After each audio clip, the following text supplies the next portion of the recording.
চলুন আজকে আপনাদেরকে একটা গল্প শোনানো যায়। গল্পটা একটু মনোযোগ দিয়ে ভালোভাবে শুনুন।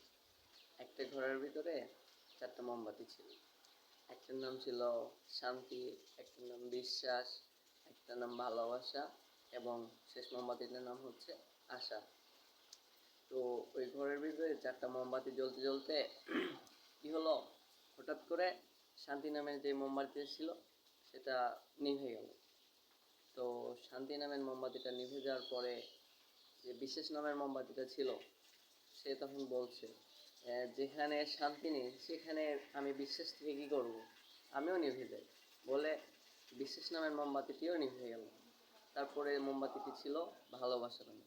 তো সেই মোমবাতিটি বলে, যেখানে বিশ্বাস নেই শান্তি নেই সেখানে ভালোবাসা থেকে কী করবে, আমিও নিভে যাই বলে সেই মোমবাতিটিও নিভে গেল।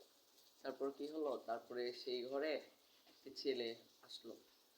আসার পরে দেখে তার 4টা মোমবাতির মধ্যে বাকি 3টা মোমবাতি নিভে গেছে।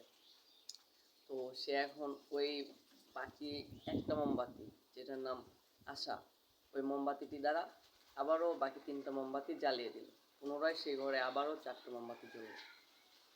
তো আমরা এই গল্প থেকে কি শিখলাম? এই গল্প থেকে শিখলাম যে জীবনে কখনো আশা ছাড়া যাবে না। আশা দ্বারাই আমরা সব কিছু আবারও ফিরে পেতে পারি।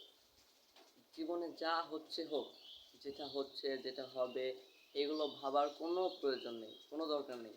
আমরা শুধু মাথায় একটা কথাই রাখবো, আমরা কিছু একটা করতে পারবো। হ্যাঁ, আমার দ্বারা এটা সম্ভব।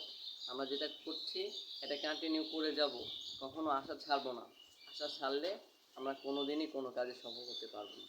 তো গল্প দ্বারা যেটা বোঝা যায় যে কখনো কেউ আশা ছাড়বেন না।